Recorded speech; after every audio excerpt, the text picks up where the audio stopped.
Can I please ask the audience and also the panelists to please take a seat so far? We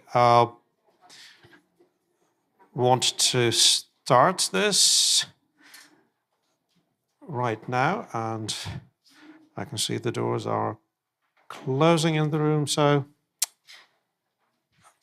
welcome to this last panel of day 2 of the Summit for Democracy.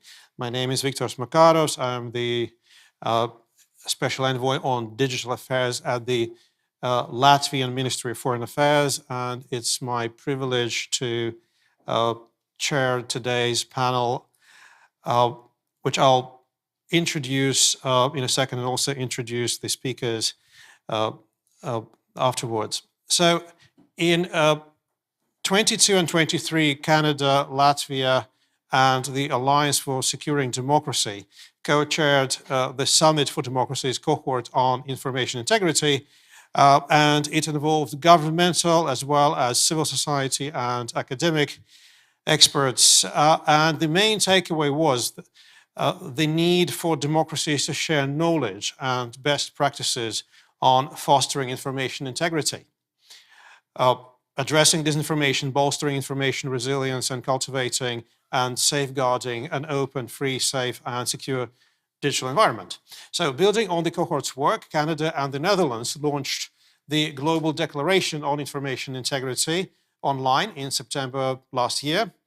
And it has been endorsed by 34 countries, including mine, and we contributed to the drafting, which we're very happy about. So, today, we follow up on this work, but we will focus on one particular phenomenon that is probably taking up a lot of mind space at the moment in our community, which is the rapidly evolving AI technologies. So what we want to address is how can governments and societies address AI-powered information manipulation with effective but also rights-compatible policies. This discussion today we have split into 3 topics or questions that we hope to address.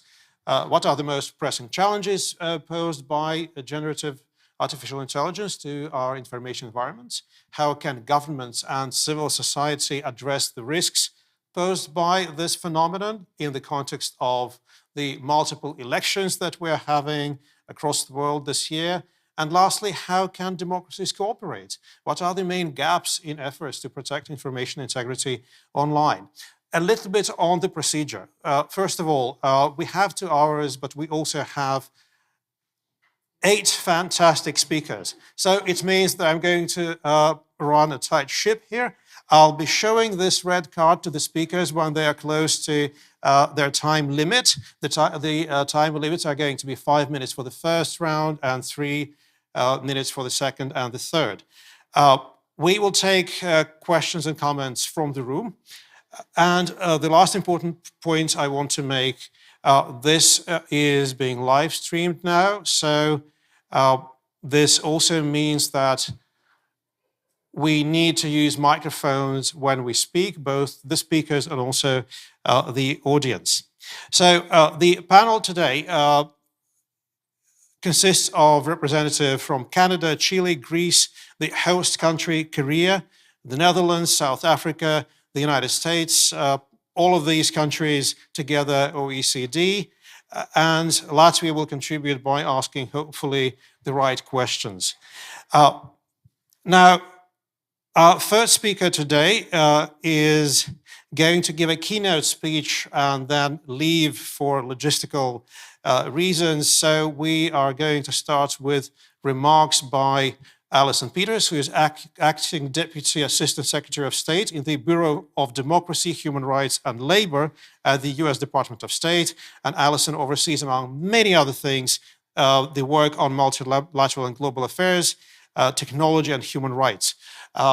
With that, Alison, the floor is yours, and I suppose that the best place to speak from is here. So I'll yield the podium to you. Thank you so much. And apologies, everyone, that I do have some logistical constraints and won't be able to stay for the panel discussion, but I hope that means you will ask all of the most difficult questions to my friends and colleagues in other governments on our panel discussion today. But jokes aside, thank you so much to our friends and colleagues in the government of Latvia and Canada, not only for your leadership in organizing today's panel discussion, but your leadership in leading the information integrity cohort for the Summit for Democracy and your work beyond that. It's truly inspiring for our government to see representatives from governments and civil society really come together to address the critical issue of safeguarding information integrity, particularly in this historic year of elections worldwide. As you all heard from Secretary Blinken yesterday, information integrity to us is really a bedrock of a healthy democracy. Access to accurate, trustworthy, and reliable information is essential for individuals to form opinions, engage in political processes, and participate meaningfully in public life. But as we know, malign state and non-state actors use disinformation and other forms of information manipulation to distort public opinion, fuel division, polarization in our societies, undermine confidence in our democratic institutions and processes, and discredit political candidates, especially women and others from marginalized communities. I'm actually just coming directly from an event that we had with a number of youth leads for the community of democracies, and the issue of disinformation and information manipulation was front and center in every single one of their discussions as well. In the past few years, along with the global community of democracies, many of whom are around this room, the United States has taken a number of significant steps to counter the effects of disinformation and protect information integrity. I wanted to highlight just a couple of them, if you will indulge me, to build on what our Secretary of State talked about yesterday. First, we're engaging with allies and partners to bolster rights-respecting approaches to information integrity. So we already heard mention of the Global Declaration on Information Integrity Online, which is an initiative that was co-led by the governments of Canada and the Netherlands to establish a set of high-level international commitments by participating states to protect information integrity online. And the United States was pleased and thrilled to be able to join this initiative. Through our engagement in the Freedom Online Coalition, which the United States was pleased to chair last year and to pass the baton to our friends in the government of Netherlands, this is a coalition of nearly 40 governments now dedicated to advancing respect for human rights online around the globe. We're underscoring the importance of upholding information integrity and responding to threats of internet shutdowns and network disruptions before, during, and after elections. I'm pleased to share that an FOC statement on information integrity and elections was released this week, which is a really important initiative to bolster our joint collective action in this space. Similarly, the Media Freedom Coalition gives the United States a forum to engage with other governments and civil society organizations to respond to threats to media freedom, including responding to threats for disinformation and information manipulation. Second, we're promoting and protecting open and resilient ecosystems. At the first Summit for Democracy, we announced the Journalism Protection Platform, a key effort under the Presidential Initiative for Democratic Renewal to promote and protect open and resilient information ecosystems by addressing critical needs for at-risk journalists. Since the first summit, and you heard our Secretary of State talk a bit about this yesterday as well, we've launched a number of specific efforts to strengthen the holistic security of media, particularly exiled media, as well as combat impunity for violence against journalists. Third, we're promoting a common understanding of the threat environment. Earlier this year, the United States announced a framework to counter foreign state information manipulation, to develop a common understanding of the threat and organize a whole of government effort to counter it. Last week, we were thrilled and honored that Latvia became the 10th country to commit to expanded cooperation with the United States based on the framework's key actions, joining Canada and our hosts, the Republic of Korea, amongst others. And finally, we're working to strengthen our support to victims of disinformation and broader information manipulation and understand the scope of the problem. We're coordinating with our international partners to address technology-facilitated gender-based violence and gender disinformation as a key priority. The Global Partnership for Action on Gender-Based Online Harassment and Abuse, which we launched at the first Summit for Democracy, will host a multi-stakeholder conference on gender disinformation to help a response framework to prevent, disrupt, and reduce the spread of online campaigns against women public figures in the context of electoral processes. Now, despite all of these ongoing efforts to combat disinformation and promote information integrity, we know and acknowledge that our work remains incomplete. We're particularly troubled by the misuse of emerging technologies like generative AI, which facilitates the creation of synthetic content, enabling both state and non-state actors to perpetuate disinformation campaigns, especially during elections. This misuse includes the alarming proliferation of deepfakes, which disproportionately are targeting women, including those in politics, activism, academia, and journalism. These campaigns aim to discredit, intimidate, and silence women, significantly undermining their political engagement and endangering the slim progress that we've made in women's rights and democracy worldwide. We are equally concerned about the presence of gender and racial biases in algorithmic decision-making systems and the threat that misuse of AI and digital surveillance technologies pose to human rights defenders. Human rights defenders are facing threats and attacks enabled by AI and other digital technologies, including arbitrary or unlawful surveillance, censorship, online harassment, and again, gender disinformation. We know that women human rights defenders are disproportionately impacted by these threats, which are often more gendered and sexualized than their threats against their male counterparts, and increasingly taking place online.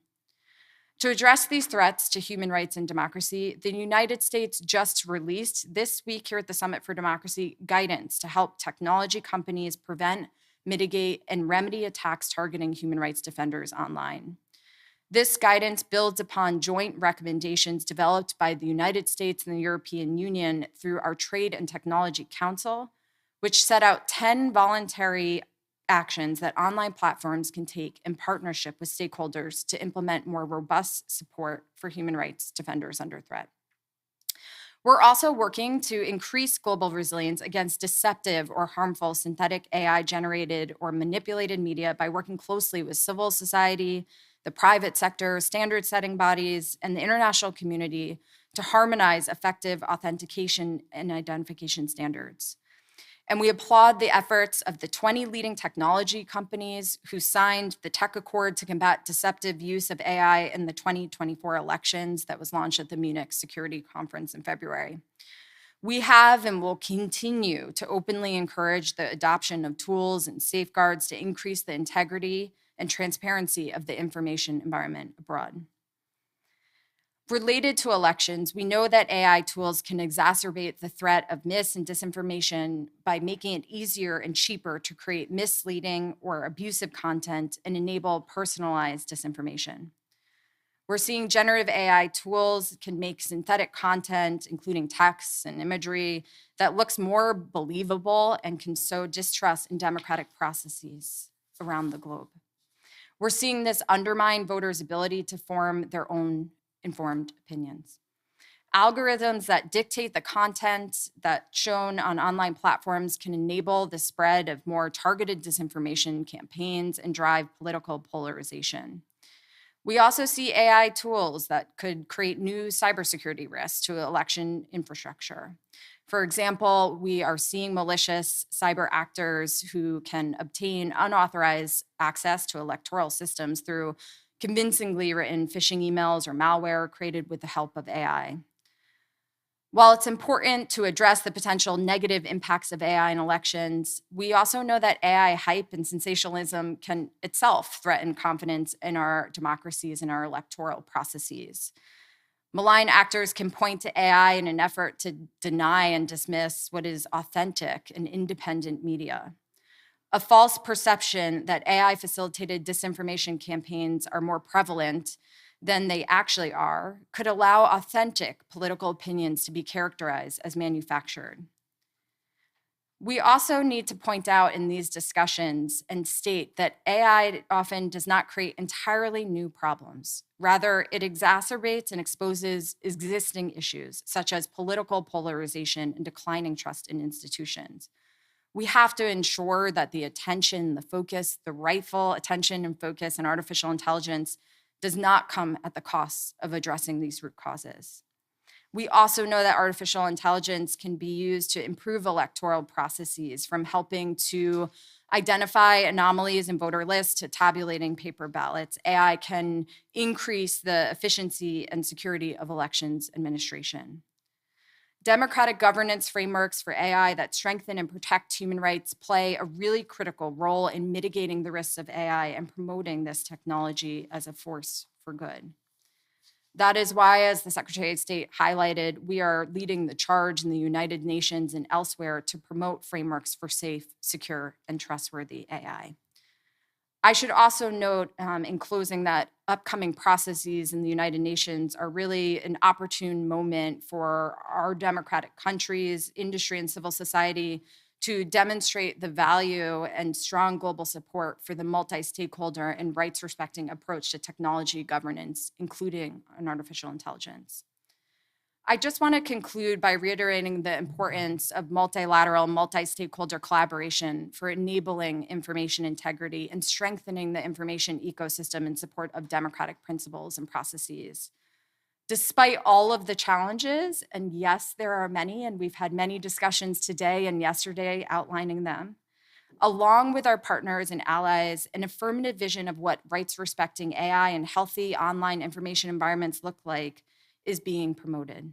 And I'm very grateful for all of the panelists in today's discussion who are the true experts in this space for your continued commitment and partnership on this. So I wish you a very successful event. And again, thank you so much to the government of Latvia and Canada for your continued leadership on this issue. Thanks.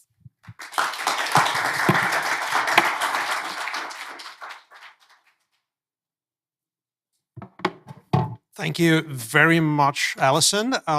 This was, I think, a perfect gateway to the discussion that we're going to have. This is where I would like to introduce our speakers, and you're all welcome to take the stage now.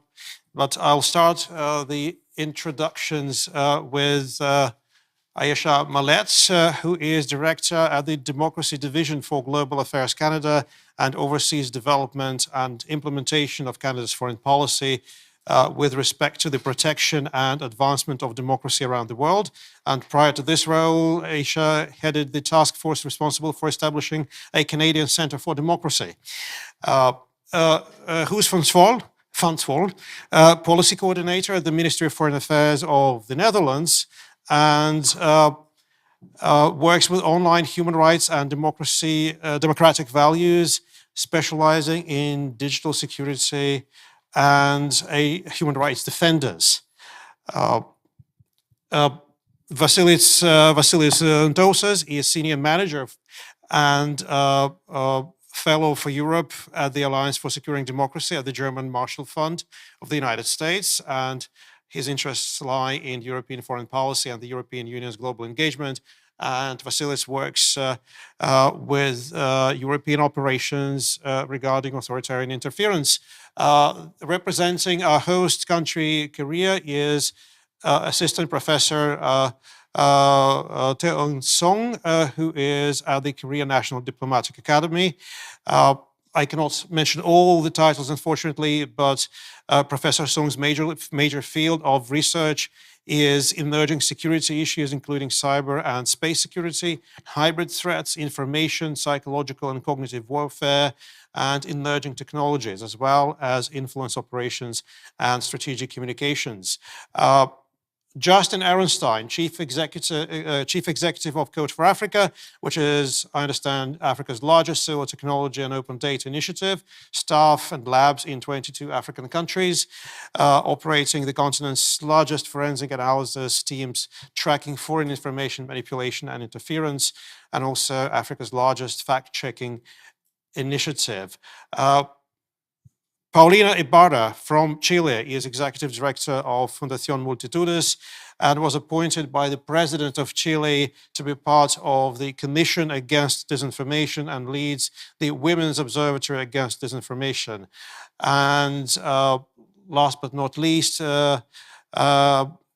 Julian Dorner, Acting Deputy Director, Public Governance Directorate at the OECD. The Directorate helps governments design and implement strategic, evidence-based and innovative policies to strengthen public governance. And you're going to mention it, but I'll mention it one more time. The OECD just recently published a new report, Facts Not Fakes, Tackling Disinformation, Strengthening Information Integrity. So these are amazing speakers that we're going to hear from today. And I think it's really time for us to address the first question. And the question is, what are the most pressing challenges posed by generative artificial intelligence systems to the information ecosystems online? And if you want to address them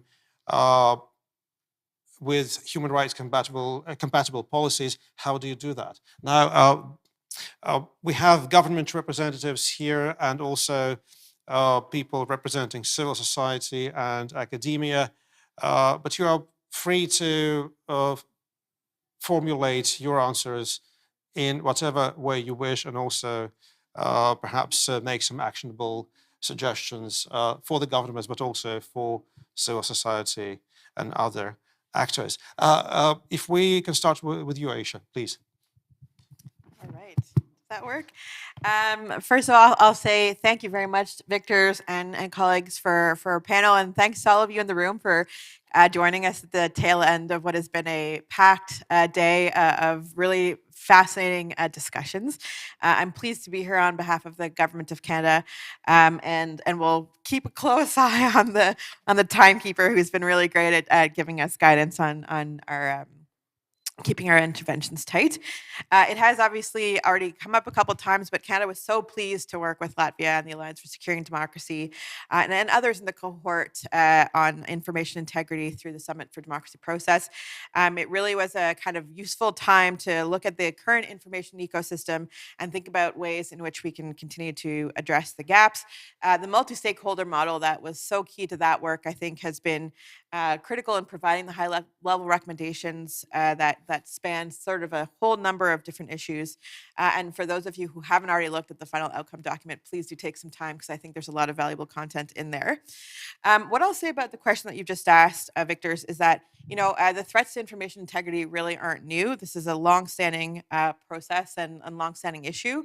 And Canada, of course, continues to really focus on a whole-of-society approach to tackling these challenges, and particularly the human rights respecting elements at the core of approaches to protecting information integrity. The chilling effect that occurs when the AI-generated synthetic content like deepfakes really do undermine public trust and confidence. It can have negative impacts on journalists and human rights defenders and their willingness to engage. The impacts on democratic processes are well known. And of course, we've now sort of also started talking about the polarization that our colleague Allison from the United States mentioned earlier.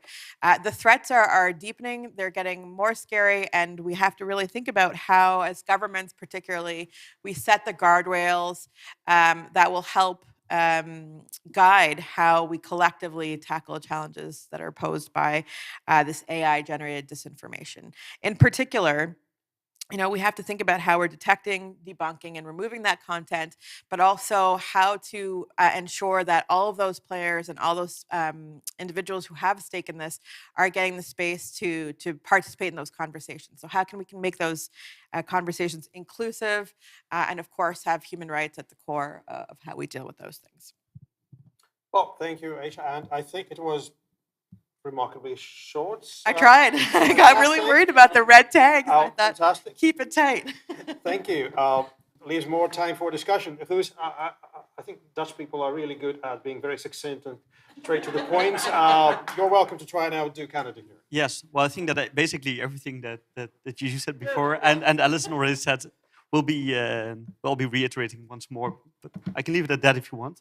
But I'm really to say a little bit more. I think that for us it's really important indeed to stress that the issues that we're challenging, that the challenges that we're facing right now aren't new. I mean, all of these issues don't come into existence because of AI. I think that AI is really an accelerator for these issues. It's cheaper, it's faster, it's more effective to spread these messages and videos. They can be more focused, more convincing because of that, and because they're personalized. They really help to to be more convincing, and that is true in creating it, but also in the volume and skill that these messages are being created. And this makes, of course, influence campaigns or the spread of disinformation a lot more effective and cheaper. And I think it's true that we have to be vigilant. We don't have to be naive. We have to be focused on setting out and removing these kinds of false narratives that are clearly false and that clearly can be attributed to foreign actors. But what I really like about the discussions over the last years, I think that we started this discussion at least from the Netherlands. We joined this discussion around like pre-COVID.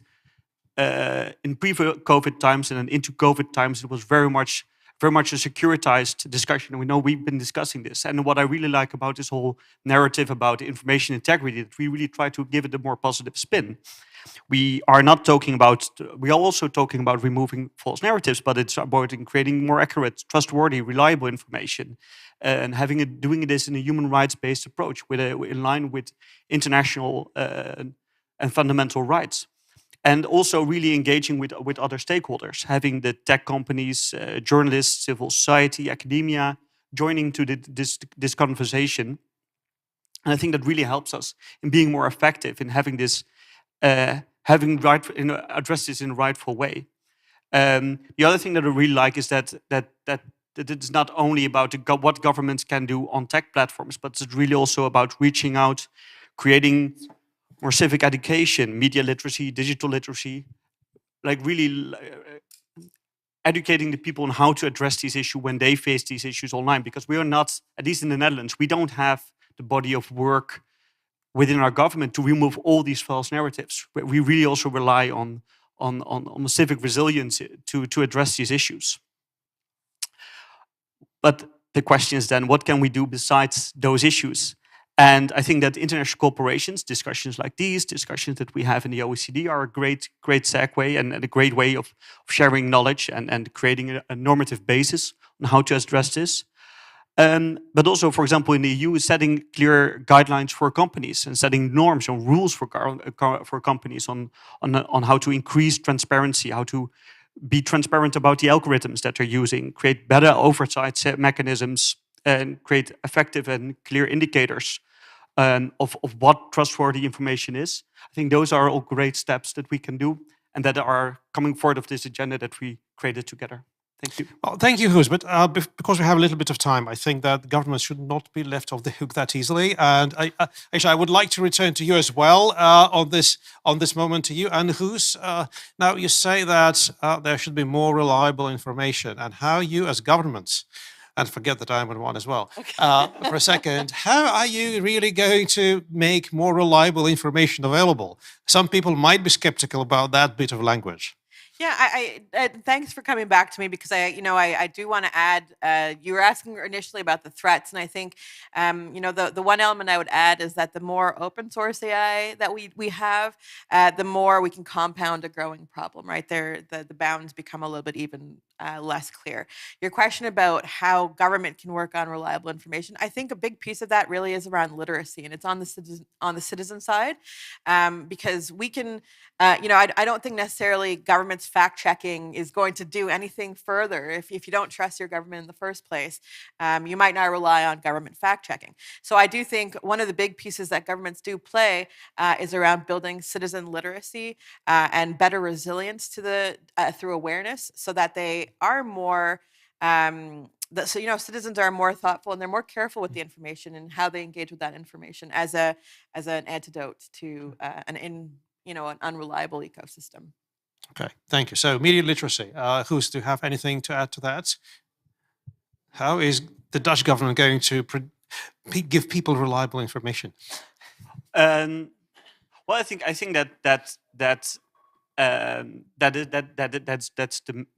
is currently the big question in the Netherlands. I mean, we see that the whole COVID affair and how we try to address that really like breached a wall of trust, I think, within most of our countries. I mean, there are a lot of people that are now very skeptical of the government, and it didn't help that we had some scandals of our own where that really showed that violated the trust of our citizens. And I think that the big question is, and this is something that Alison also pointed out. I mean, they're building on existing narrative, existing facts, right? I mean, and the fact that as governments there might have been an overreach maybe during COVID, the fact that we had our own systems that were that the government made mistake as well. I think that one of the things that we at least can move forward and say, well, we were transparent. We then tried to at least be as transparent as possible to make up for these mistakes. But it's really an effort to regain that trust. And I think that might not be an issue directly related to AI and information integrity, but it's more about good governance. And I think that is a constant challenge that we are faced to be aware of each time again. Yeah, transparency. Thank you. Now we're ready to give the floor to the civil society part of the panel. So Justin Ehrenstein, Code for Africa. The most pressing challenges posed by the AI, what do you see? So without distracting or kind of diminishing the very important work that I think we're doing around addressing the symptom, which is content, I want to take a slightly different tack, just because I haven't heard anyone else really kind of hammering on this. And I think that, yeah, I'm really concerned when we hear that the primary intervention or the primary solution that people are suggesting is public literacy or civil literacy programs. Because effectively what we're doing is we're training people to distrust what they see. And that's effectively exactly what the protagonists, the bad guys, are trying to achieve. They want to create societies where no one believes anything, and so there's apathy. And we are actually helping them achieve that.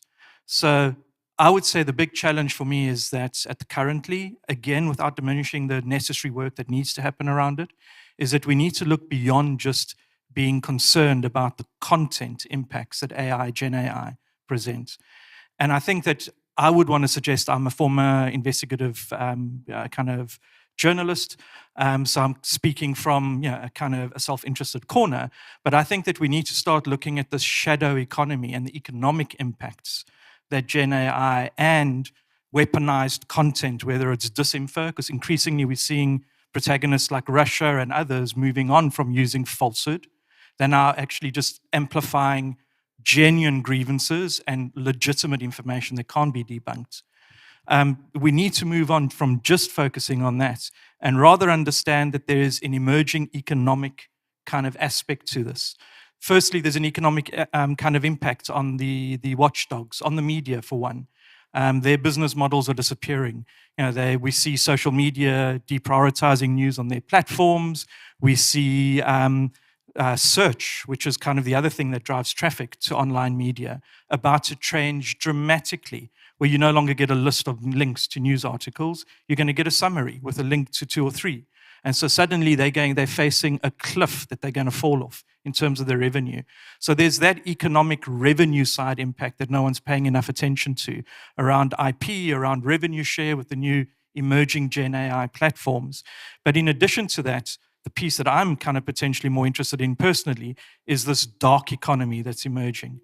And we're seeing the creation of broad infrastructure that delivers audiences to people who want to spread altered or manipulated kind of content. And they're doing that for profit. They're creating made-for-advertising websites that profiteer off programmatic advertising and effectively become programmatic propaganda tools. We see people taking, on the dark side, the protagonists have understood this. So we'll see Russia outsourcing It's kind of information warfare. In Africa, in Eastern Europe, I'm based in Georgia at the moment, and elsewhere. And that's subcontracting to something like Wagner, which is a private military company. Wagner, in turn, then subcontracts out again. The best light you can put on this is as political consultancies, and they sell influence as a service. That influence is to subvert our elections or subvert kind of conversations in our public discourse. It's a service. At its worst, they're fearmongers and they're selling outrage. They're polarizing our societies for profit. And we should be focusing on those actors and that infrastructure rather than playing whack-a-mole and trying kind of correct every piece of weaponized content that they're spreading. If we can drive up the operating cost for the people who are creating the enabling environment, we're going to have a better chance because we'll have to deal with less content. At the moment, anyone, I said this in a previous panel, anyone with a computer and access to OpenAI or Gemini or anything else can create a weaponized campaign that previously only an intelligence agency could do. We have all kind of, it's been democratized. We can all now be bad actors. So we need to figure out how to focus on that piece. I think I'm about to see a red flag go up. It's okay. So the bad actors are the one. The other piece is the bit that we do need to, I think very carefully about is not just identifying the infrastructure, but also understanding how we've previously disrupted organized crime, because that's what we're dealing with. And so it's looking at the payment mechanisms. If I'm a two-man operation, I'm not running my own AI platform or LLM. I'm buying someone else's services that I'm using to create this content. We need to go after the payment methods. Where did they pay? And an example that we've done successfully, we saw some people using very bad and not very convincing Synthesia kind of false videos. We only tracked them down because we then went to Synthesia, which is a US startup, and we said, someone paid you $40 to create this video in the DRC that's calling for kind of armed attack on peacekeepers, UN peacekeepers. And then we started to get an idea of who was behind this. And so we need to start looking beyond just being concerned about making it a platform problem, and it is, or an actor problem, and it is. We also need to start seeing the middle piece here of the profiteers and understanding that economy and follow the money.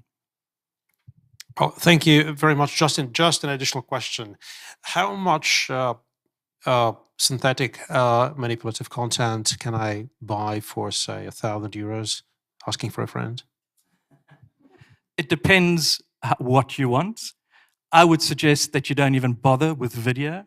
If you want to do really effective campaigns, go for text. And then that $1,000, you could change an entire national election. That's cheap.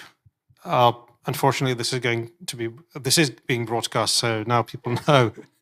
But yeah, that's life. So, that's probably also something that we cannot really avoid thinking about. So we go next to Paulina, Fundación Multitudes. So the pressing challenges, what do you see working in probably Chile's President's Commission on Disinformation? So first, thank you to the governments of Canada and Latvia for inviting me to join this panel. I think that's also an important contribution in terms of collaborating between governments and civil society.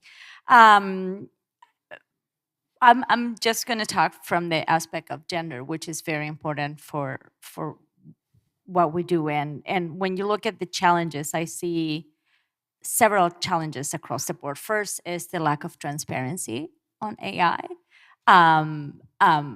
We need to remember that algorithms are fed by artificial intelligence, and artificial intelligence is also fed by humans. So we are the ones that have the bias that then permeate into AI. And we do have all sorts of bias. And unfortunately, this content really focuses on women. As Alison was saying before, disinformation campaigns largely target women. We did a research last year, and it was 67% of women versus 47% of men were targeted by disinformation campaigns, with the clear intention of delegitimizing the participation of women in electoral processes and public life, etc. And that has a specific connotation, which is the impact that has on democratic processes. Because it's not just about victimizing women through this content, it's also ensuring that they're not participating of policymaking, and that has an impact on democracy resilience.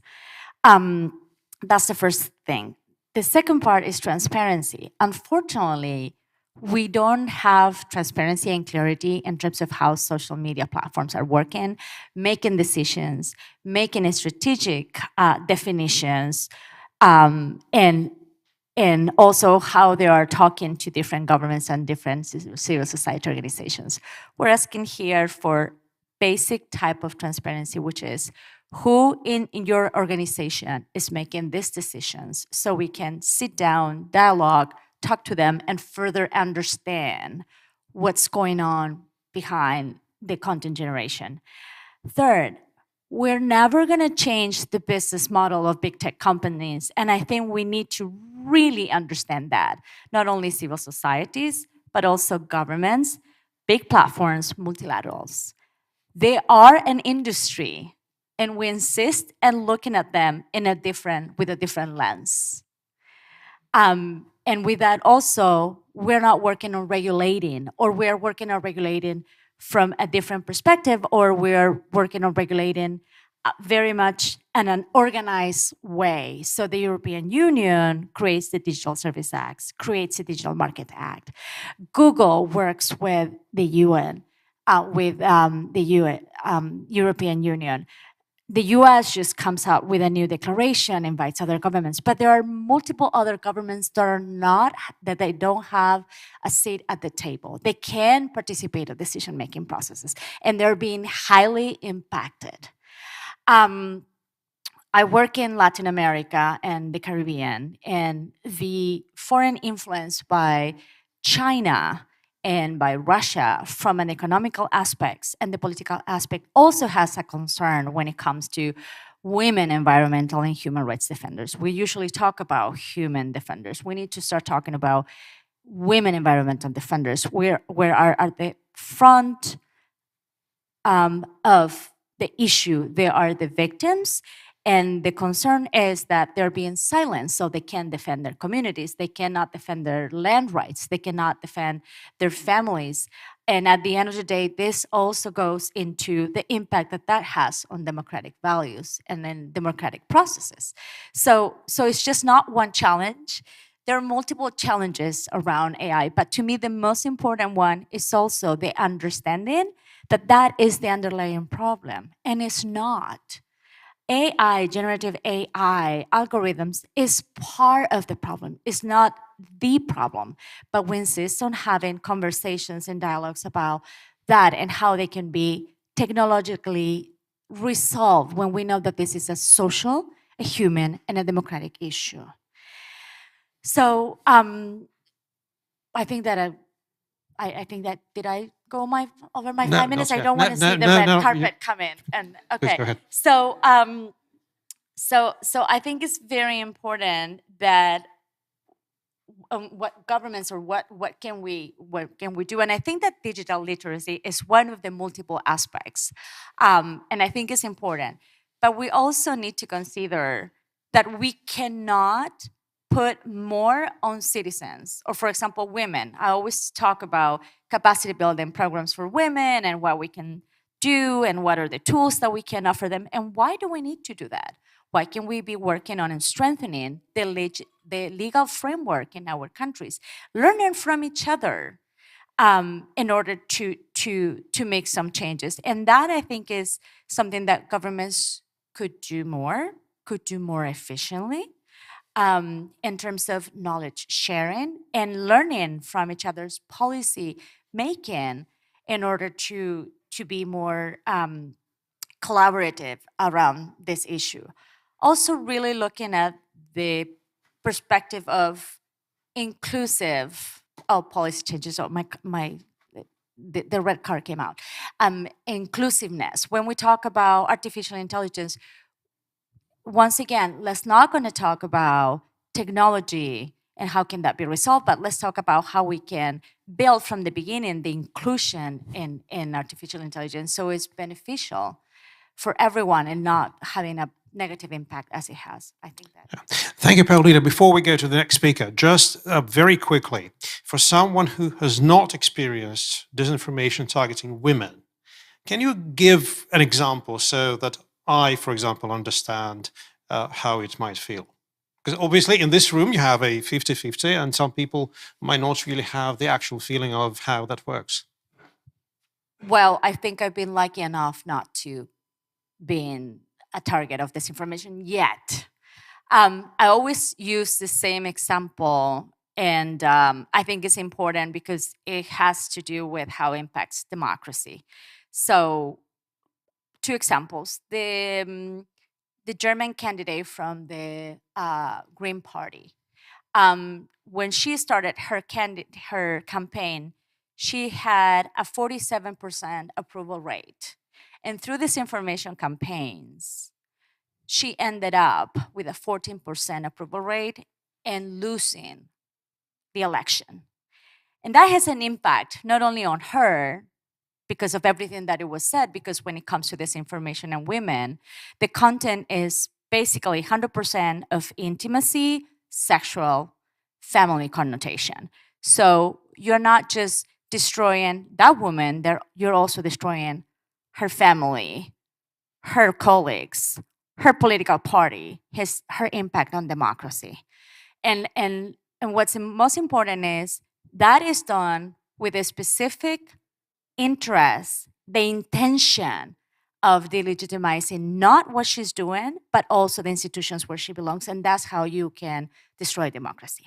And then the other example is Elisa Loncón, the first president of the Conventional Constitution in Chile.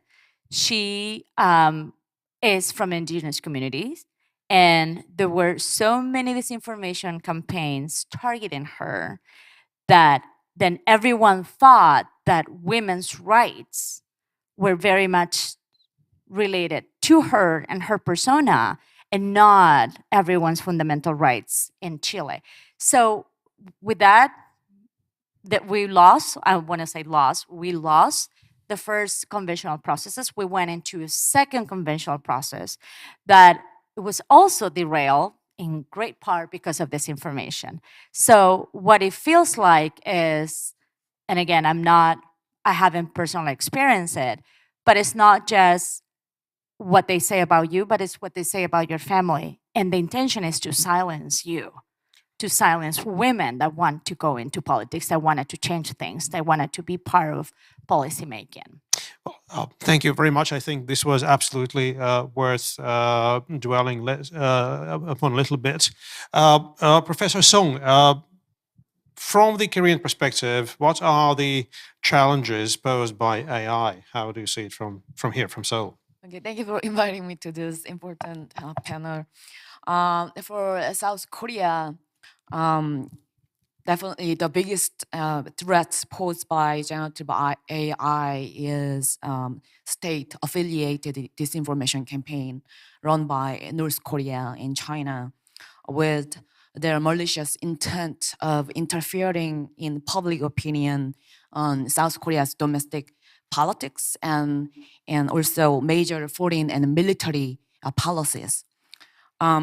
According to the report recently published by Microsoft Threat Intelligence and OpenAI, they said that hackers of China and Russia and North Korea and Iran, they used AI for their research and translation and coding in creating deceptive phishing messages for social engineering and for operating fake website. Even very poorly skilled hackers, they when they are using generative AI, they can upgrade their hacking skills for more powerful and persuasive phishing messages and spam messages. In last November in South Korea, South Korea's intelligence agency, by collaborating with IT security private companies. They work together and then they identified 38 fake Korean language local websites disguised as local news website, you know. So, which are suspected of being operated by a Chinese company. Since then, several research teams in South Korea, they discovered that Chinese bot account have intensively involved in creating content of pro-China and of opposing current Yoon Suk-yeol government's foreign policies that are strongly supportive of strengthened the alliance between South Korea and the US, and also improved relationship between South Korea and Japan. In South Korea, we have Korea Internet Self-Governance Organization that is called KISO, that works to create a safe internet environment in South Korea by combating fake news and protecting teenage users. It has 16 Korean IT companies such as Naver and Kakao and SK Communications, and they established a database of about 51,000 search terms, including deepfake, illegal filming, and pornography, and drug trafficking, and KISO also has implemented in the last year, in the end of last year, a policy on election-related internet information service standards.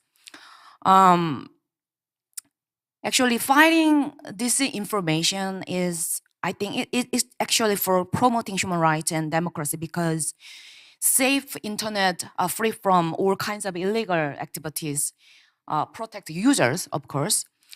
So very often, we found that state-sponsored disinformation has connections with cyber crime.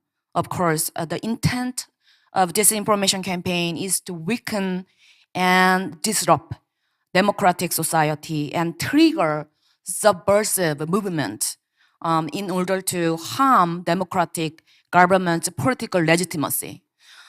So because I'm a scholar of international security, I've dealt with the relationship between technology, between technology and disinformation campaign, information and cognitive warfare.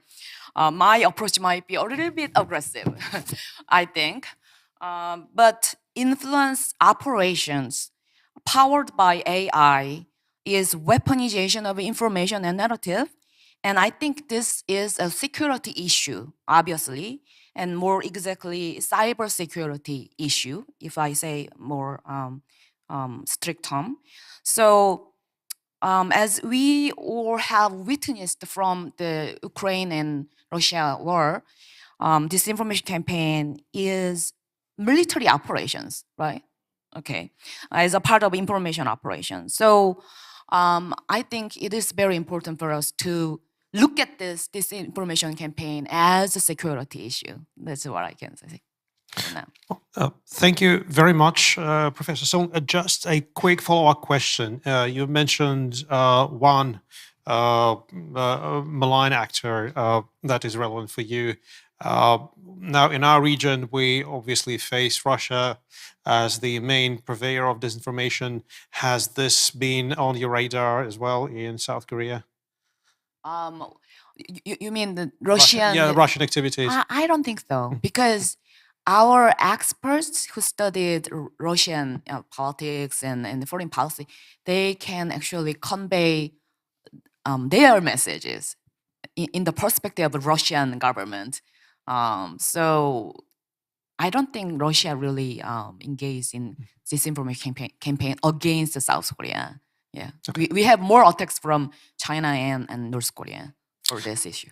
Great. Thank you very much. We go to Vasilis, now, I'm not sure which hat you want to put on. You may have several, but I guess from your perspective, Russia might figure as an important actor. But you tell us. Yeah, just want to perhaps reward that. Russia is perhaps the most visible actor, but it is by no means the only one. Our analysis proves that every day. Of course, when you're, sixth plus Alison, so seventh speaker, you just have to find a new way to repackage the same points. So I'll try and make it sound new. I just want to start by thanking Victor's and thanking Latvia, thanking Canada as well, and of course Aaron and Laura, the unsung heroes, for making today possible.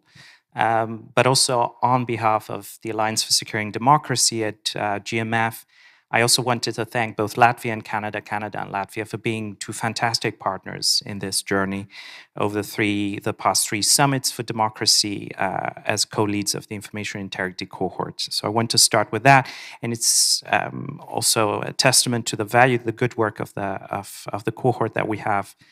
Speakers, participants, members of the cohort up on the stage and in the audience. Now, you started by asking the most pressing challenges, and I'm going to read something. The rise of generative AI threatens the very foundation of trust. AI can inherit biases and churn out misleading content that appears authentic. Deepfakes, fabricated text, videos, and audio can further blur the lines between reality and fiction. This ultimately erodes our confidence in the information we consume online. Now, I read this because I didn't write it, a Gen AI application did. And I wanted to start with that because, I mean, we all have an idea of what this means for our life, but I wanted us to really reflect. These are not just fast changes that we're experiencing. These are really, truly foundational, transformational.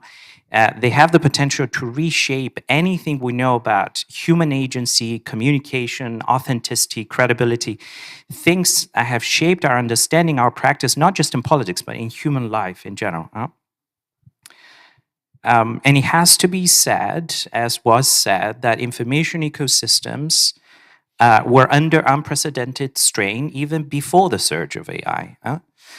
Because the actors and the operations have become much more professionalized in nature, much cheaper, as we heard, and I concur. They've become much more refined in delivery and almost industrial in scale. And then you throw in AI into the mix, and what you have is a much harsher threat landscape. I just want to focus on three elements here and really underscore the points that have been made in one way or another. Again, AI has the potential to really obliterate the distinction, the difference, the distance between authentic and inauthentic, manipulated content. It really can manufacture reality. And you don't need to go just to the fast-paced innovations when it comes to text to sound, text to image, text to video. You can also focus on text itself. So we will soon find ourselves in a situation where we will not be able to believe in our own eyes and our own ears. The second element is that AI can really boost the industrialization and refinement of disinformation.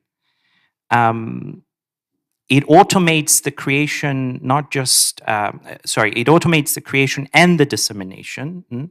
You can have, as Justin said, with a little bit of money, the same text reworded ad infinitum, which produces original text. You can take the same message that might be blocked in one territory, launder it through these systems, produce like abundant versions of the same text. You can create websites, with fake images that make it appear, with fake names, and have the same text repackaged ad infinitum. And of course, as my colleague Lindsay Gorman sometimes says, the new frontier here, it will not be just about detecting what's fake, it will be about authenticating what's real. Oh. Now I know how the Oscar winners feel because of the red card. And the last point It's exploitative AI-enhanced mining of big data. And what that means about micro-targeting.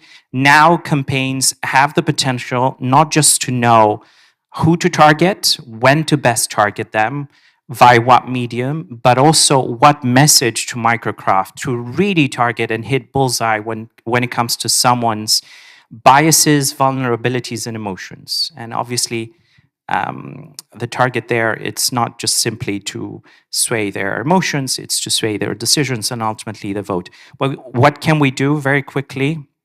I'm going to wear my civil society hat here, not just simply my analytical hat.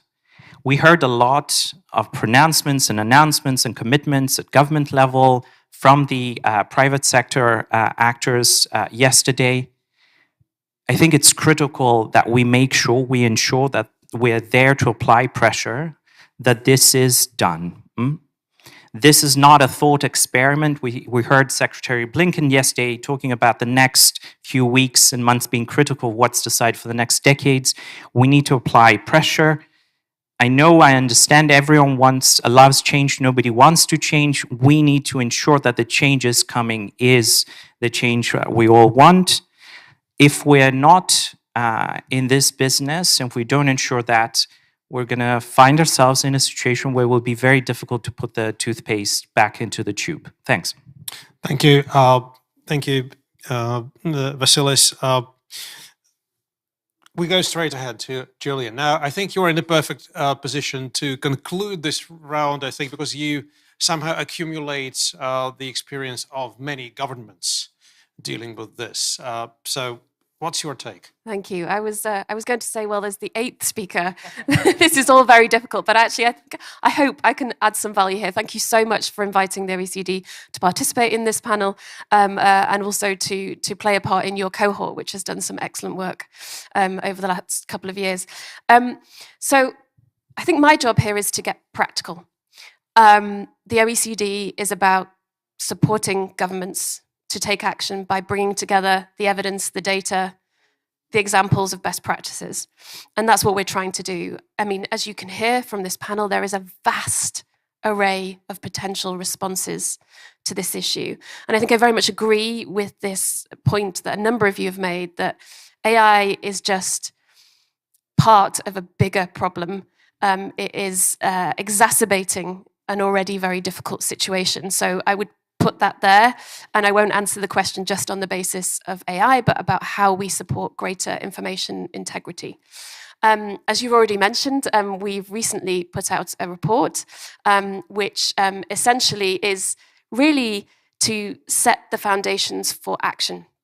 I don't think you'll find anything particularly groundbreaking in there. I think all of the points that have been raised today are in there, but it essentially provides a practical framework for governments to follow and to really pin things down. I think there's so much debate in this space and there's so much hype that really what we need to do now is focus and take action. So the first dimension of the report looks at the policies governments can put in place to enhance the transparency, accountability, and plurality of information sources.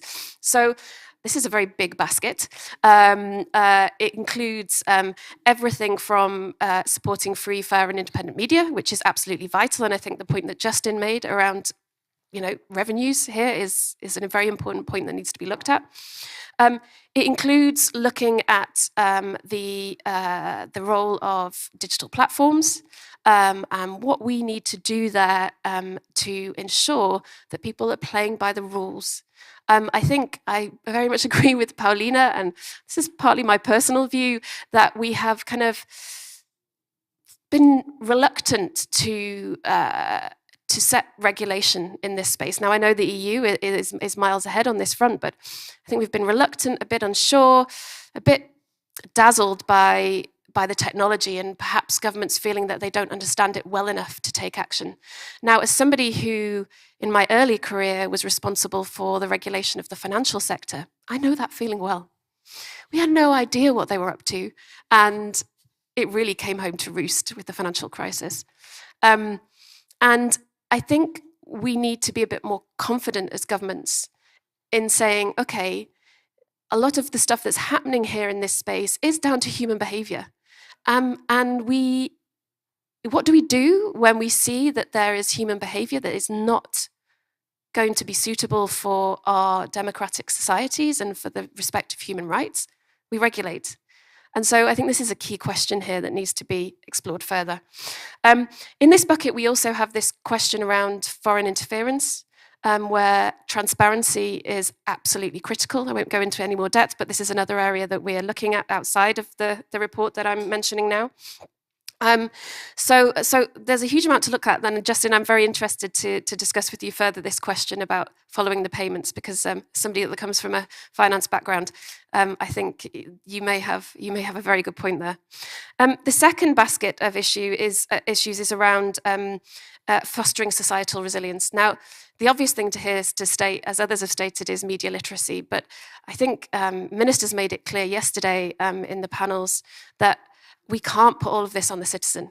And there doesn't need to be a basic understanding of media literacy, but we also need to build societal resilience in other ways. One area is through public communication, which really isn't working well right now. As many of you know, we have our OECD survey on the drivers of trust in public institutions. I can't give any of the data right now, but we'll be publishing the results of the most recent survey in June. And what that is finding is that one of the key drivers of trust is citizens knowing that their governments are making decisions based on evidence and data. However, they don't trust government's communication of the evidence and the data. So how on earth do we get our heads around that one? But we do need to think about our public communications and how we do that better.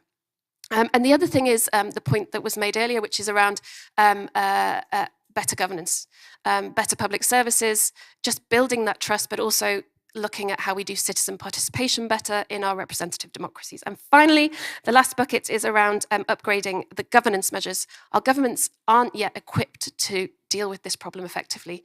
So how do we build the institutions and the capabilities within them to do this better? So I'm going to stop there. Perfect overview. Thank you very much. Before we shift gear, just one quick question. The report that you published, do you envisage something like an index, quantifiable assessments of this sometime in the future? Well, caveat is that OECD is a member-led organization, so we will move where our member countries Would it be doable? telling us to go. Well, the next place that this could go is this report sets out a framework. You can move from that into some form of international framework, whether that be a standard, I don't know, a global agreement on something. And within that, you can set indicators, which is something that the OECD does regularly. So yes, you could move in that direction. Okay, great. Now, we have to shift gear because we have relatively little time left and we have two questions to address. So question number 2, I'll ask you to speak for max 3 minutes. So it's going to be hard 3 minutes instead of soft 5. And I will not ask additional questions. And the third round, be prepared, I'll only give you 2 minutes to answer that. So let's go ahead. Leisha, your take on how do you deal with the risks presented to democratic elections? Thank you. This first round, I have to say, has presented a lot of very scary, potential realities, and it's not very far in the future, I don't think, to think about the threats to electoral integrity in particular. We know that actors are trying to secure specific outcomes. We know that there's a lot of risk there. And we know that government systems are often overwhelmed. The election monitor management bodies, our observers, moderators and regulators content. There's a lot of work to be done. But I think that governments really can lead the way and will have to be more proactive in strengthening citizen resilience to these threats by strengthening our democratic institutions, by investing, yes, of course, in civic awareness and education, as well as the media and digital literacy that is sort of a lifelong undertaking for so many. On the international side, we've seen the recent United Nations high-level advisory body on AI and their interim report that has really sort of underscored the importance of an inclusive governance model built in the public interest and rooted in the respect for international human rights law.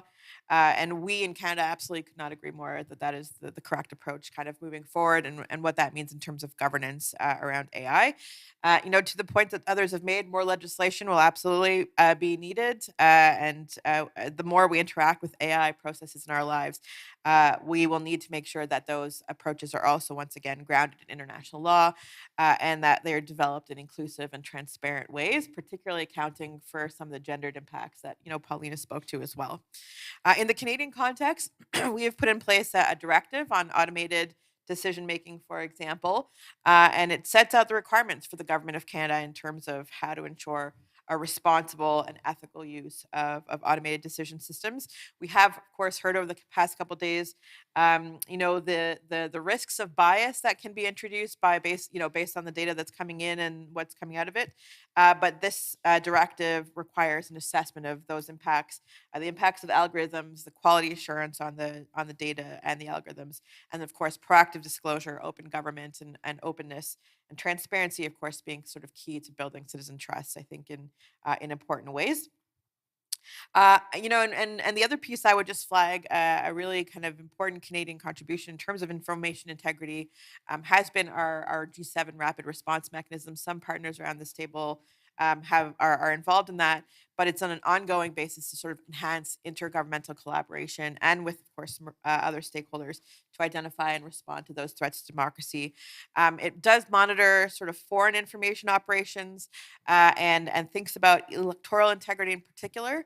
And of course, it has focused mainly on information exchange, but of course moving now into more potential responses and collective and collaborative responses as ways of working together. Oh, okay. See, he's really worked us well into this red flag thing, because I will stop speaking right there. It's working, man. It's working. It's okay, please, but finish your thought. No, I'm happy to stop there. Okay, thank you very much. So, who's protecting integrity of elections against artificial intelligence powered tools? What's your take? Yes. So for the government of Netherlands, we're part of the EU, and we're really also looking towards the EU that we are to help us to navigate these waters. So we have the Digital Services Act, we have the Code of Practice on Disinformation, which is a multi-stakeholder created document together with tech companies and with civil society, academia, that kind of sets ground rules for media companies or social media platforms to moderate the content that's on them, and including this kind of AI disinformation content. And the nice thing about it started out as a voluntary code, but for the very large platforms, it will be enacted. It will be through the Digital Services Act. So we are really hoping for that. We had long discussions in the Netherlands on how to create these, to work around these risks of AI, of monitoring online for AI narratives. There's a lot of there are a lot of questions of whether the government should be even monitoring its citizens, and how do we make the distinction between fake accounts and real accounts? How can we guarantee that we're only looking at fake accounts? That's a very difficult path to walk. So we have been we're trying to stimulate the civil society, academia, research groups, but also the press to do that research for us. That's not a government institution to do it. But that is being discovered by those outside of the government to do that. But when they find something, I think it's clear that we are really addressing that, and that we are attributing that when we see when it is a form of foreign information. I think that we do that also through the EAS. We try to do that together with as Europe, and to attribute these campaigns when they happen. Is that all? Okay, that's fantastic. Yeah, thank you, Justin. So governments are doing a lot already. Wonderful, isn't it? So what do you have to say to that? So governments are, and I mean, they're doing some great stuff, but I think that because of the way that they're kind of engineered or architected, they're focusing on foreign interference, when the evidence shows that actually the bulk of the problem here is domestic toxic content. And quite frankly, you guys in large economies that control the platforms and the media that we watch, your domestic pollution, kind of intellectual pollution, becomes my FEMI. It becomes weaponized when your extremists kind of flood our countries with, kind of their viewpoints on reproductive rights, on sexual orientation, on religion. And, kind of the traditional bad guys, the Russians and others, are doing this through the Orthodox Church. But we're seeing evangelical kind of faith-based groups out of Europe and out of North America being extremely corrosive and corruptive of our democracies in Eastern and Central Europe. So if you don't fix up your domestic problem, it becomes like kind of major problem for us in our world, and then we've got to clean up your mess. That's really not fair. And I mean, I'm not picking on the Dutch at all. That was the first thing. The second thing is that I think around elections, what we need to be concerned about is a point that you said, is I mean, we're all again focusing on the Pope in his puffy jacket and, various former presidents being chased down the street by police and so forth in terms of like synthetic media. The real threat here is micro-targeting. And elections are very, very emotional things. We vote based on kind of what we feel strongly about. And it's so easy to use Gen IA for exactly what it was designed to do. It's a chatbot. And so you can have a chatbot speaking to me on social media, and I'll probably have very little concept that I'm speaking to a machine that's just pressing my buttons because it knows exactly who I am, and it works me up to a point of outrage where I'll then go to the ballot box and cast a vote. So I think we need to be thinking about that engagement between human and machines and how that can be manipulated. And then the final thing is that what I said previously, we mustn't try and kind of teach distrust and disengagement as an antidote. We should rather do something that's almost counterintuitive. Elections are about, we want people to feel deeply about voting, to get them out to the voting box. But that's where we create the polarization. So we almost need to calm down the conversation, slow down the debates, because then there's less room for manipulation. It's when it gets heated and it moves very quickly that it's very easy for opportunists, whether they're professional kind of influence for hire folk or they genuinely are nation states that we don't like, for them to jump in opportunistically and weaponize a conversation. Thank you, Justin. I'll just add very quickly that to me, it sounds like the way to deal with the AI-powered risks from your perspective is not actually focusing on the AI, it's on how we do our politics. The AI is a tool. Yeah. The problem here are the humans and how they're abusing it. Great point. Paulina, your take. Yeah, sure. Which is exactly what I said. If we keep focusing on this as a technology generated issue and not as a human-centered problem, we're going to continue like a mouse rat. So, yes. So I just wanted to mention one thing before that, and is it democracies can be disrupted not only during the elections, and that's really, really important. I was just in Honduras a couple of weeks ago, and I met with the National Council of Elections, and he said the issue about violence against women is not about machismo or patriarchism. It's now that narco-trafficking and organized crime is used in disinformation campaigns, is used in artificial intelligence to target women that owe them money or women that are defending their lands. So because they need the land to have more plantations of coca. So it's not just through that, it's multifaceted. And then the other thing, and just going back to what Gillian was saying, the government of Chile actually put together the Commission Against Disinformation because of a recommendation of the OECD. So that's good collaboration. That's what needs to happen. And that doesn't happen enough. And again, I think it has to do with the fact that governments are very afraid and concerned about regulating the industry of social media platforms, because again, we're not looking at them as an industry. So something then that they can do is actually invest, as my colleague was saying, on cybersecurity measures.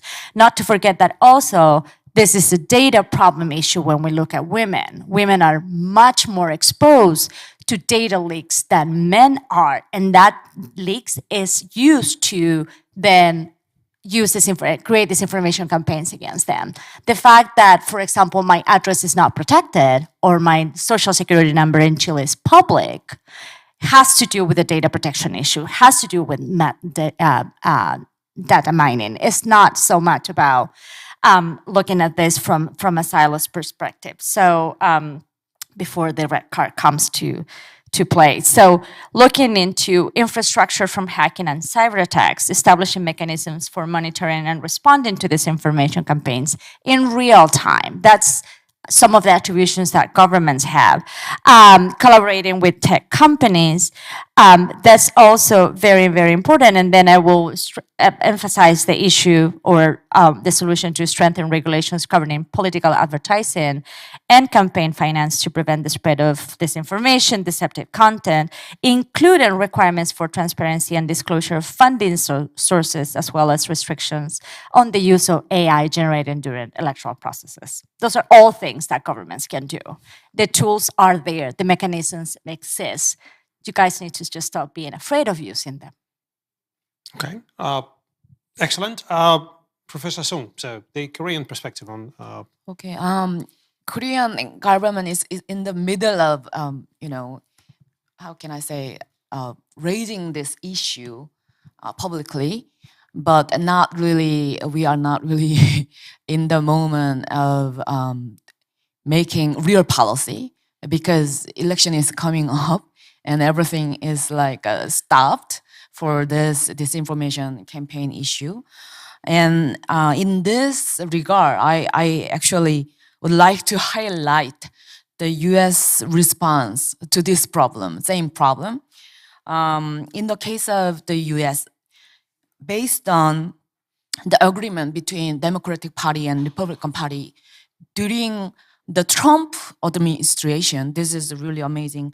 The National Security Agency and US Cyber Command, they established jointly Election Security Group, ESG, in order to protect national election process from external cyber attacks and disinformation campaign from Russia, China, or Iran. They cooperated with the Department of Homeland Security and FBI and Cyber National Mission Force, CNMF, and they worked together to defend the election from foreign influence and interference. So the result was very successful. For example, their midterm election in 2022 went so well, safe and sound. With 75 days until the midterm election, the Department of Defense was fully engaged to defend the US electoral system from foreign interference and influence operations with other government departments. So, you know, the election is coming up in November, and this ESG is now reactivated for this upcoming presidential election. So I hope our government, South Korea, may have this kind of group in the future. Maybe not for this election, but maybe in the future. Yeah, that's it. Very interesting. Thank you very much, Vasilis. Your turn. Yeah, thank you. And I'm going to start with that. It's worth mentioning that 2024 is perhaps the biggest election year in history. And we heard that speaking point being made several times. But it is really provides us with a formidable opportunity, a global opportunity to really reach the end of the year and look back and not have the two words that I never expected to hear as many times on a panel today, to receive a red card about our performance, about how we approach this mega election year, the Super Bowl of elections. So that's number one. The second point I want to make is that through our analysis, it's clear that elections themselves are becoming more profitable targets for these bad actors. Not only because it's cheap, it's easy, you don't need a lot of equipment, and it's fast to get results, but also because a lot more gets to be decided on election day. not just when it comes to domestic politics, but international politics as well. Just think for a moment, any election, you pick any country that is holding an election this year, and think Party X or Party Z winning that election. What that means not just for the country itself, but the country's international posture. And of course, AI is adding critical layers to the threat spectrum. It really becomes an enabler of the most harmful of these traditions and operations and players. You're right asking about governments, what they can do in this regard, because they are running these elections, they are overseeing them. And we produce a lot of policy recommendations to them. Just 2 weeks ago, colleagues of mine released an AI and elections handbook on focusing on the US. So I want to make 2 quick points about governments. There is already abundant evidence of how harmful this threat landscape is. So let's not discount that growing recognition. We saw deepfakes in Argentina, in Slovakia, in the New Hampshire primaries. We already have the evidence there. So let's pair the growing recognition with political will, and political will with urgency.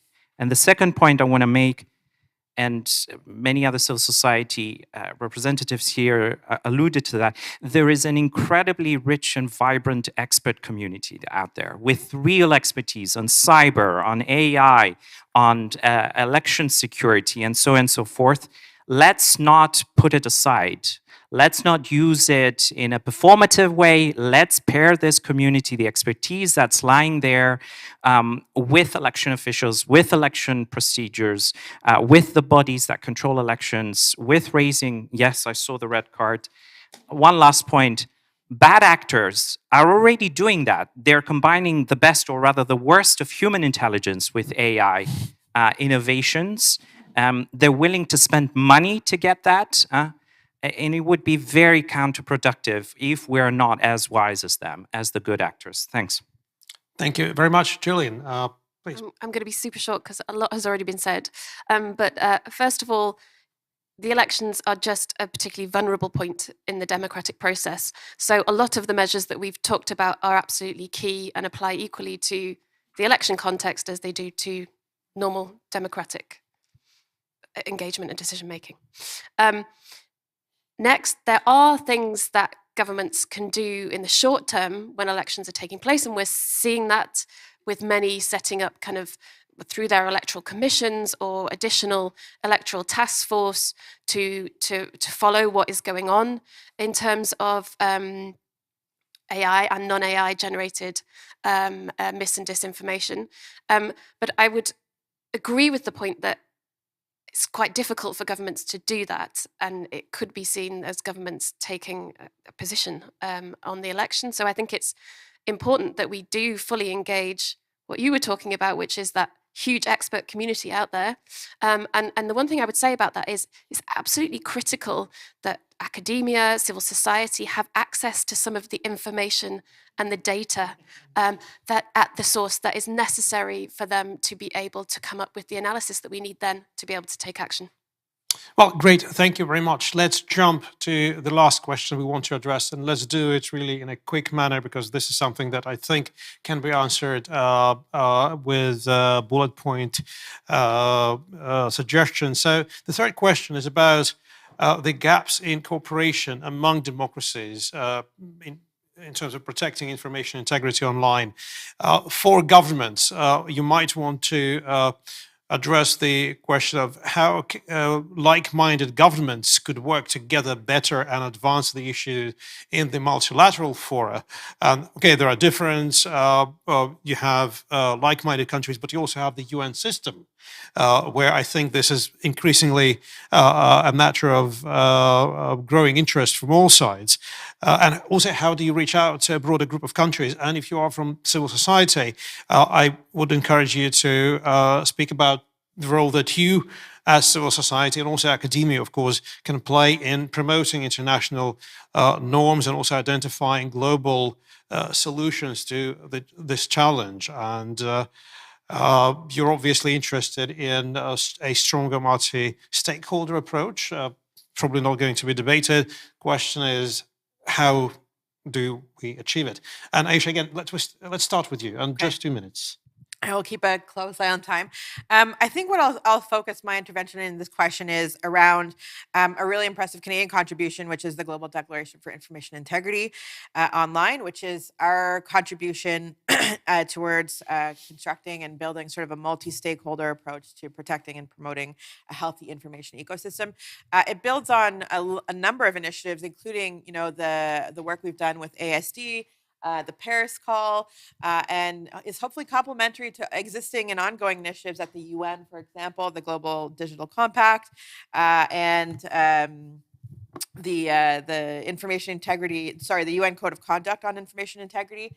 But all these pieces, I think, are really reinforcing the need for ongoing collaboration amongst partners in using that sort of human rights-based approach and based on the ideas of creating a safe, secure, open, prosperous, and democratic approach to the way that these processes are working. The declaration itself is it sets out a number of high-level steps towards the development of international norms, and it lays out commitments for government, but also lays out ways in which we should be engaging with industry, because I agree with you, it is an industry and we need to think about them in that way.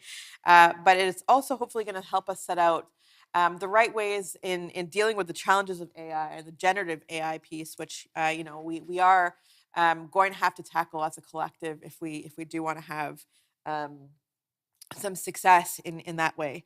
In particular, in terms of the declaration, there are guidelines for industry about the transparency in advertising, algorithm and content moderation processes, and redress mechanisms, which hopefully engage citizens in that part of the process as well. I see that the time has gone up, so I would just end by saying we have to continue to work together. We have to find ways of engaging and broadening the tent of countries engaged on this work, because from our vantage point, we have a very specific view, but our challenges are not going to be the same in other parts of the world, particularly when we think about the global majority.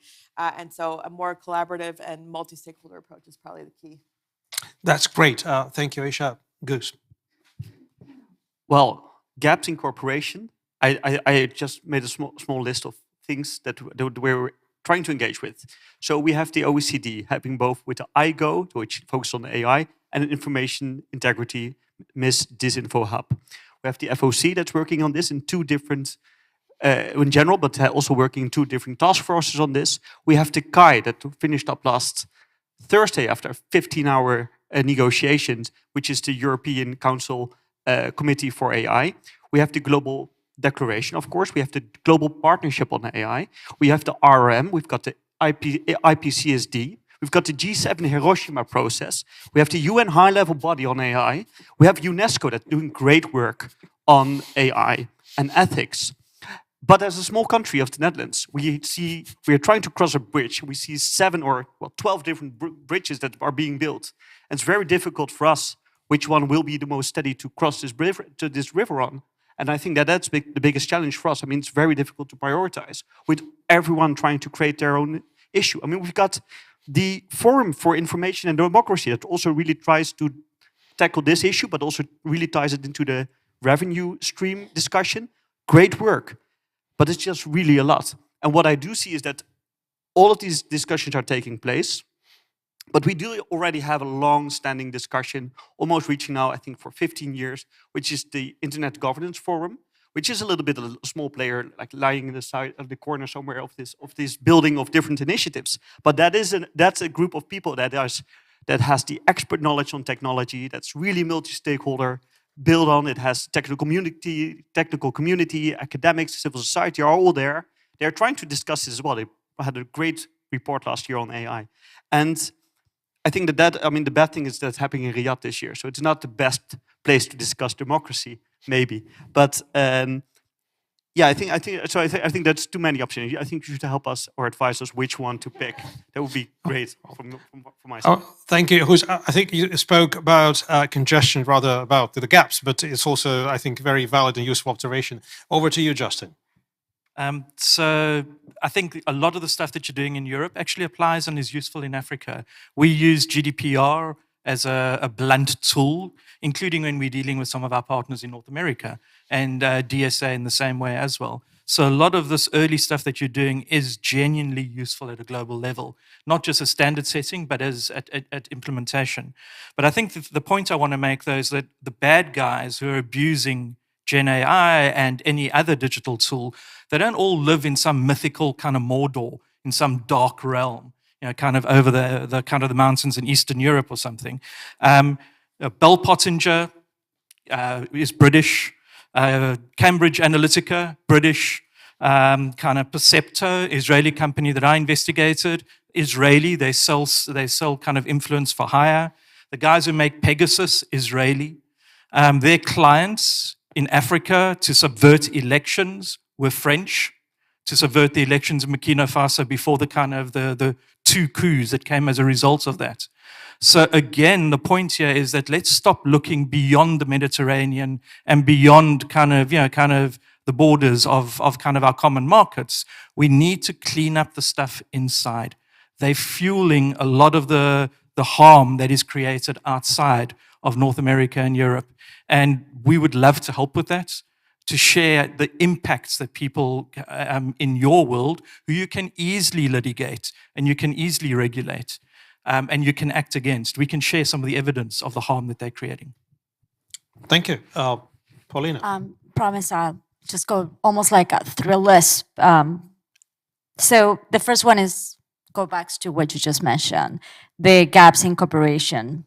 Democracies, they need to prioritize the establishment of multilaterals in order to work more cohesively on information sharing, capacity building, joint action. The politicization of disinformation and artificial intelligence, especially issues related to cooperation efforts, competing geopolitical interests, is also a big concern. The notable absence of a unified regulatory framework governing the use of AI and information information dissemination and content moderation, the disparities in technological capabilities and resources among democracies, the lack of a standardized framework, and I think Gillian mentioned that, protocols for international collaboration in addressing digital threats, and finally, I cannot leave this outside, is the significant aspect of the lack of a gender perspective in decision-making processes. Oh, fair point. Thank you very much, Professor Sung. Sorry. I think the most realistic way to deal with the problems related to information integrity would be collective monitoring over cyberspace with like-minded countries in more small groups rather than large groups in the UN, especially for those countries with strong solidarity. I strongly suggest that, as EU and NATO did, establishing strategic communication center or situation room virtually, or some fact check platform would be good for respective reason, as an information hub for sharing digitalized information threats real time. I think it would be a good start and easy for every country to do that. Also, naming and shaming jointly with like-minded countries is very important. Showing the unity and solidarity is a really important, because it could be perceived as a threat to the attackers, I think. So also, I want to emphasize that we need to let the private sector pick up this issue and let them work on this issue, because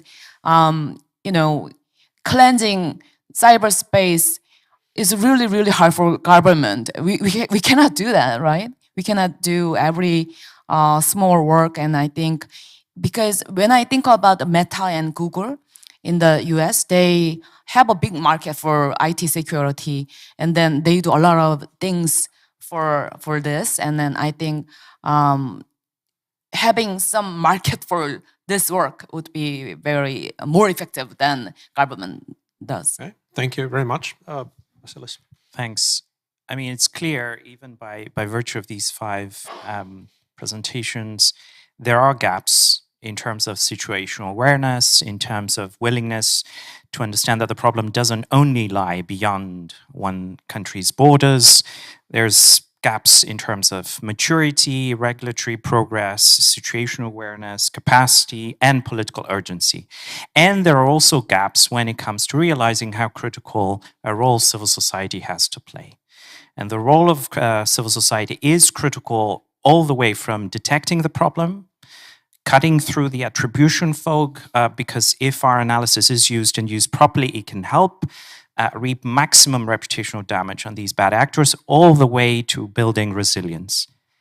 There's fantastic work that's being done by Justin, by Paulina, by the Alliance for Securing Democracy, and we're only a small part of a really a thriving global community of experts in this. And some of that work we've had the chance to showcase or discuss through the work of the Information Integrity Cohort. But civil society has to be elevated to being an equal partner in this endeavor. I'm happy that Canada and Latvia, 2 governments that really believe in this whole of society approach, they appreciate our efforts, they're interested, leading, participating in multi-stakeholder exercises. That's not a given. There are countries who want to use AI, either innovations, to shrink the civic space, to control civil society. We're not talking about them, but there are as many governments, democracies, who treat civil society in a performative way, in a box-ticking exercise. That has to stop. Neither of these options is viable, so civil society has to be elevated to being an equal partner, to not just be invited to these summits and these meetings, but have a seat at the table and have a voice. And I'm going to finish with a quote that is itself, that has been subject to disinformation because it's misattributed to Mark Twain. A lie can travel halfway around the world while the truth is still putting on its shoes. If we want to catch up with the bad actors, we have to run, and the only way to do it is to run faster together. So that would be my ending point. Thanks. Thank you. So this is not actually an easy question to answer because you're right, there's a huge number of international efforts in this space, but they're all looking at slightly different things. So the likes of GPI, the likes of the UNESCO standard in this space are actually, they're very much focused on the development of the technology itself. And as we've discussed in this panel today, it's not just about the technology, it's actually about the use of the humans that are sitting behind it. It's why I very much agree that civil society needs to be elevated alongside governments to deal with this issue. That's why we say it needs to be a whole of society issue. I mean, we use these throwaway terms, but actually making them happen in practice. So I'd like to invite you to help us with that, because we've been trying to figure out how to do this. We've been working with the Forum on Information and Democracy to figure out how we can bring together the OECD and civil society to have this discussion on an equal footing. The other thing I want to say is like-mindedness. I mean, we say this a lot, like-mindedness, but this is super difficult to figure out, right? Even within the OECD's membership, and that's a relatively small number of countries. We have to decide how we're going to move this forward. I worry that a standard like the one that we've been working on within the OECD, in the hands of the wrong government, could actually be used as a rationale for autocratic behavior. So it's really, really, really difficult. But we have to start somewhere. We have to start together. People that are supporting democracy is a good place to start. But let's get practical. And I'm not going to do the sales pitch on the OECD, but we're ready with a framework. We really want to work with all partners in support of democracy to make this happen. That's a great conclusion for this question. Now we are finally ready to open the floor, and there is still time for questions and comments. So there is a microphone waiting for those who have something to raise. I see Chris. I see gentleman in the second row, please. Thanks. Thanks very much for a really interesting discussion. It was fascinating. We had a session earlier this afternoon. We touched on some of these issues as well, with more of a civil society focus. And it was interesting for me to listen how different the responses were in terms of what came out. I was really struck by the two things that civil society raised as being the challenges in terms of where the gaps are. One had to do with power, and the other one that came up, obviously, talking to civil society, was money. But I'm really curious about your response on the power dynamic. So, talking about the difficulties of multi-stakeholder relationships, of whole of society, which I hate as a term. We never mean whole of society. We mean the part of society we like and get along with, right? We don't include Russian actors who are a part of our society. We don't. So it's, when we're thinking about that, what would be your response to how we actually meaningfully engage as a democracy or as democracies with actually not just seating, not just giving money, not just bringing people to the table, but actually giving the authority to do stuff that we're then going to give up, right? And I think that's where we run into a problem. Just to go on for one more second, authoritarian regimes, there's a real asymmetrical power imbalance between their ability to make this work and democracy's ability. They're really good at command and control. And I think where I think we fail sometimes as democracies is we try and step in and do the command and control light. And I think what we need to do is try to work against that. I'm just curious to see, in the work that you do from government perspectives, how does that play out? I think excellent question that the panel can react to, but perhaps we can take the other question right away as well, please. And tell us who you are, sir. I wanted to make a comment regarding like monitoring content, but like to kind of like build up to that. Like according to like the digital news report in 2023 from the Reuters Institute, like Korea had a very low trust score for formal media, and because of this, like Koreans were moving into SNS and other areas that were more informal to get their news. And I like to say that like maybe that is like suggesting that people that are moving towards these things because they don't know what to trust are also much more vulnerable in being manipulated by the AI content that we're talking about right now. And I was just wondering, like, we've already touched upon like points on domestic stuff and like tracking them. And I wonder why are we not necessarily applying that within like events that are happening within the internet and like tracking groups that are like, for example, promoting extreme or radical content within them.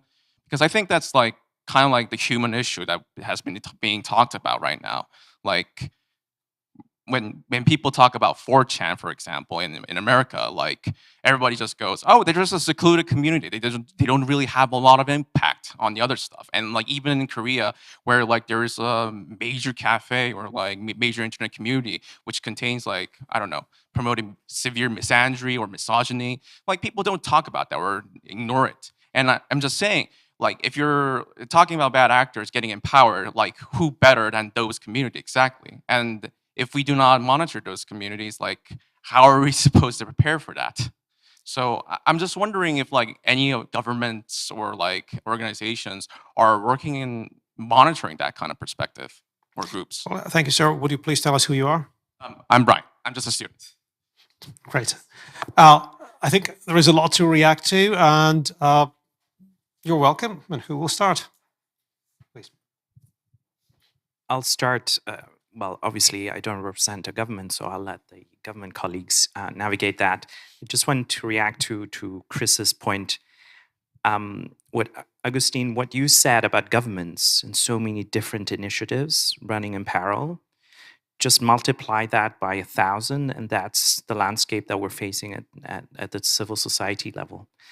Justin is doing excellent work. Paulina is doing, if I hadn't met these people during the information integrity cohort convening, I wouldn't have known about their excellent work. I mean, perhaps they're superstars, so I would have known about them, but the point is that there's so much work that is being done at a local level.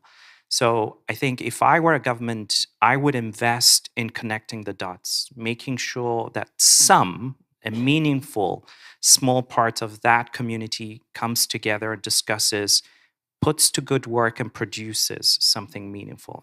This can help.